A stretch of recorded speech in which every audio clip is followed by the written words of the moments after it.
شروع کرتا ہوں اللہ کے نام سے جو بڑا مہربان نہایت رحم والا ہے۔ محترم ناظرین، آج کی اس ویڈیو میں ہم آپ کو بتائیں گے کہ وہ کون سے 3 اوقات ہیں جب ایک مسلمان عورت اللہ تبارک و تعالی کے بے حد قریب ہوتی ہے۔ نیک اور پاک دامن عورت پر تہمت لگانا کیسا ہے، اس پر بھی بات کریں گے۔ ناظرین، سب سے پہلے بات کرتے ہیں کہ کسی نیک بخت عورت پر تہمت لگانا یعنی کسی عورت کے بارے میں ایسی جھوٹی بات کہنا کہ جو اس عورت میں نہ پائی جاتی ہو، تو پھر اس کی سزا کیا ہے؟ ایک مرتبہ ایک شخص حضرت علی رضی اللہ تعالی عنہ سے پوچھنے لگا کہ یا حضرت بتائیے کہ وہ کون سا مرد ہے کہ جس کی تمام عمر کی عبادت اس کے منہ پر ماری جائے گی اور وہ بغیر حساب و کتاب کے دوزخ میں جائے گا۔ بس جیسے ہی یہ پوچھا گیا تو حضرت علی رضی اللہ تعالی عنہ نے فرمایا کہ اے بندہ خدا، یاد رکھنا کہ میں نے اللہ کے رسول صلی اللہ علیہ وآلہ وسلم سے سنا ہے کہ جو مرد کسی عورت پر تہمت لگاتا ہے تو اللہ اس مرد کی ساری نیکیاں اس کے منہ پر مار دیتا ہے، اور اللہ کے فرشتے اس پر مسلسل لعنت بھیجا کرتے ہیں، اور یوں وہ دنیا میں رسوا ہو جاتا ہے اور آخرت میں کسی بھی نیکی کا صلہ نہیں پاتا۔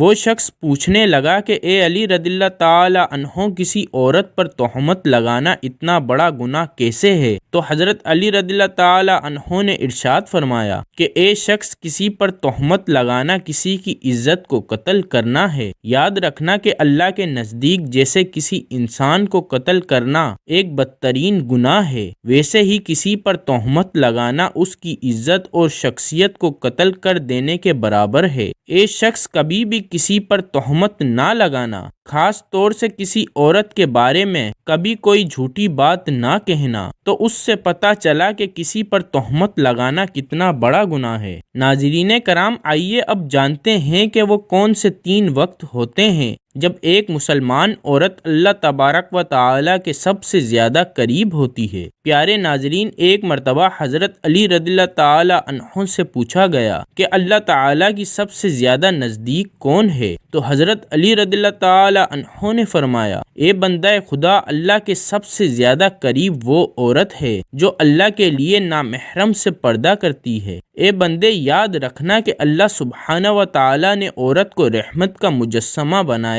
ہے تاکہ وہ ہر گھر کو اللہ کی رحمت سے بھر دے۔ میں نے اللہ کے رسول صلی اللہ علیہ وآلہ وسلم سے سنا ہے کہ اللہ نے ہر عورت کے لیے ایک فرشتہ مقرر کیا ہے تاکہ وہ عورت کے دل کی آواز کو سنے اور فوراً اس کی دعا کو اللہ کے دربار میں پہنچا دے۔ لیکن افسوس تو یہ ہے کہ جب ایک عورت بے پردگی اختیار کر کے زندگی گزارتی ہے تو فرشتے اور اللہ کی رحمت عورت سے دور ہو جاتی ہے اور یوں عورت دکھ اور تکلیف کا شکار ہو جاتی ہے۔ اے بندہ خدا، یاد رکھنا، کبھی بھی کسی با پردہ عورت کا دل نہ دکھانا، کیونکہ نیک عورت کی بد دعا آسمانوں کو چیرتی ہوئی اللہ کی رضا بن کر کائنات میں نافذ ہو جاتی ہے۔ سبحان اللہ۔ تو ناظرین، حضرت علی رضی اللہ تعالی عنہ کے فرمان سے ثابت ہوتا ہے کہ عورت جب با پردہ حالت میں ہوتی ہے تو وہ اللہ تبارک و تعالی کے بے حد قریب ہوتی ہے۔ ناظرین کرام، ایک عورت کا اللہ کے قریب ہونے کا دوسرا وقت وہ ہوتا ہے جب وہ پردے کی حالت میں رہتے ہوئے اپنے گھر کے اندر نماز ادا کرتی ہے۔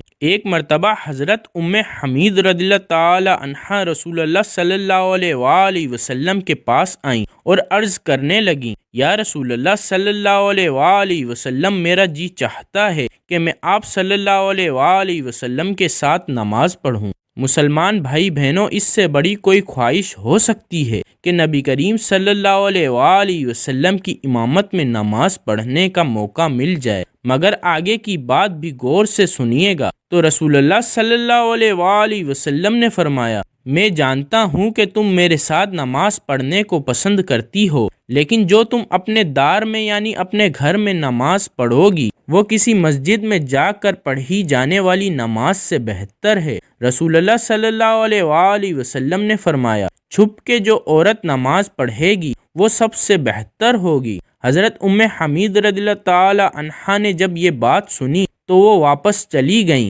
انہوں نے اپنے گھر کے کونے میں نماز کے لیے جگہ مختص کی جہاں اندھیرا تھا، جہاں کسی کی نظر بھی نہیں پہنچتی تھی۔ رسول اللہ صلی اللہ علیہ وآلہ وسلم کی یہ صحابیہ پھر وہاں ہی نماز پڑھا کرتی تھیں۔ یہاں تک کہ وہ اپنے رب کے پاس چلی گئیں۔ تو ناظرین کرام، اس سے ثابت ہوا کہ جب ایک عورت اپنے گھر کے کمرے کے اندر اللہ کے حضور سجدہ ریز ہوتی ہے تو اس وقت وہ سب سے زیادہ اللہ کے قریب ہوتی ہے، پھر وہ جو بھی مانگے اللہ تبارک و تعالی عطا فرماتا ہے۔ ایک مرتبہ حضرت موسیٰ علیہ السلام نے اللہ سبحانہ و تعالی سے پوچھا کہ اے میرے خالق و مالک، مجھے یہ بتا کہ اس موجودہ دور میں تجھے سب سے عزیز کون ہے؟ تو اللہ تبارک و تعالی نے جواب دیا کہ اے موسیٰ، اگر دیکھنا چاہتے ہو کہ مجھے عزیز کون ہے تو جاؤ کنعان کے ایک گاؤں میں، وہاں ایک عورت رہتی ہے، اس کا نام دیال ہے، وہ اس وقت مجھے سب سے زیادہ عزیز ہے۔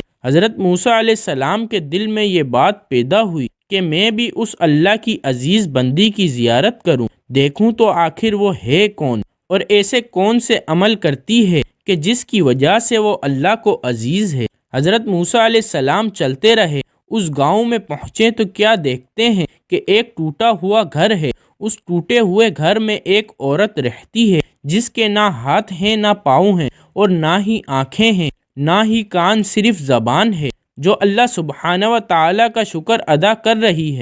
جب حضرت موسیٰ علیہ السلام نے دیکھا اور دل ہی دل میں کہا کہ اے میرے پاک پروردگار، تو نے اس عورت کو کسی نعمت سے نہیں نوازا، پھر بھی یہ تیرا شکر ادا کر رہی ہے۔ بس موسیٰ علیہ السلام کا یہ سوچنا تھا کہ وہ عورت کہنے لگی، اے موسیٰ، تو اللہ کا نبی ہوگا، لیکن میرے اللہ کے لیے نہ کہو کہ اللہ نے مجھ کو کچھ نہیں دیا۔ اللہ نے مجھے جو کچھ دیا ہے میں تو اس کا شکر ادا بھی نہیں کر سکتی۔ تو حضرت موسیٰ علیہ السلام نے پوچھا کہ وہ کیسے، یعنی اللہ نے آپ کو کیا دیا ہے؟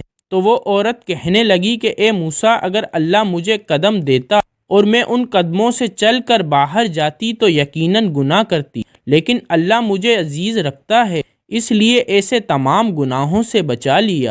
اگر مجھے ہاتھ دیتا تو شدید کہ میں اللہ کی مخلوق پر ظلم کرتی، اللہ نے مجھے ان گناہوں سے بھی بچا لیا۔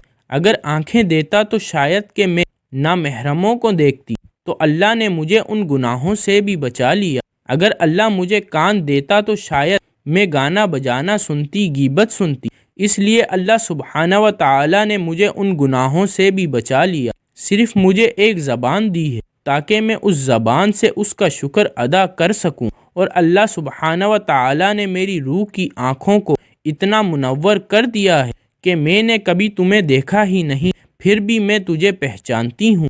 تو اب بتاؤ کہ میں اس کریم اور رحیم اللہ کا شکر کیوں نہ ادا کروں؟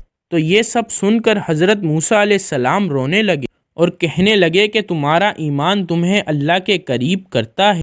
تو ثابت ہوا کہ اگر اللہ کسی عورت پر کوئی آزمائش ڈالتا ہے تو اسے چاہیے کہ اس آزمائش پر راضی ہو جائیں اور ہمیشہ اللہ کا شکر بجلائے، کیونکہ ایسی عورت جو آزمائش کے باوجود اللہ کی شکر گزار ہوگی، پھر یہی وہ وقت ہے جب وہ اللہ تبارک و تعالی کے بے حد قریب ہو جاتی ہے۔ اللہ تبارک و تعالی سے دعا ہے کہ نیکی کی بات کو سننے، سمجھنے اور اس پر عمل کرنے کی توفیق عطا فرمائے، آمین۔ ناظرین، کمنٹ باکس میں اللہ تعالی کے 99 ناموں میں سے ایک نام ضرور ٹائپ کریں۔